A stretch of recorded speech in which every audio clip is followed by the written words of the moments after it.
بسم اللہ الرحمن الرحیم۔ اس ادبی کی کوئی نماز نہیں جس کا حضرت عثمان بن عفان رضی اللہ عنہ سے روایت ہے۔ رسول اللہ صلی اللہ علیہ وآلہ وسلم نے فرمایا، جس نے وضو اس طرح کیا جیسا کرنے کا حکم دیا گیا ہے اور پھر 2 رکعت نماز اس طرح پڑھی کہ دل بھی حاضر رہا، اس کے تمام پچھلے گناہ معاف کر دیے جاتے ہیں۔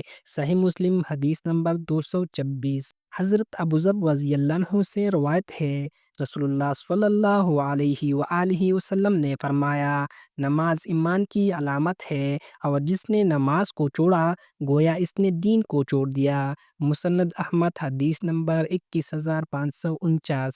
حضرت ابو درداء رضی اللہ عنہ بیان کرتے ہیں، رسول اللہ صلی اللہ علیہ وآلہ وسلم نے فرمایا، جس شخص کی نماز نے اسے بے حیائی اور برے کاموں سے نہیں رکا تو اللہ کو اس کی ایسی نماز کی کوئی حاجت نہیں، اور اس شخص کی نماز نماز نہیں۔ مسند احمد حدیث نمبر 26998۔ قرآن میں ارشاد باری تعالیٰ ہے، بے شک نماز بے حیائی اور برائی سے رکتی ہے۔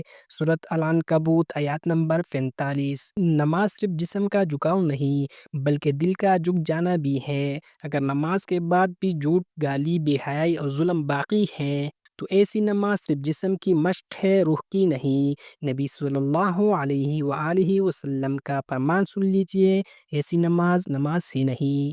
اگر آپ قرآن و حدیث کی حق نصیحتیں دل سے سننا چاہتے ہیں تو چراغ ایمان کو ضرور سبسکرائب کیجئے اور یہ ویڈیو صدقہ جاریہ سمجھ کر شیئر کریں، شاید کسی کی نماز آج سے صحیح ہو جائے۔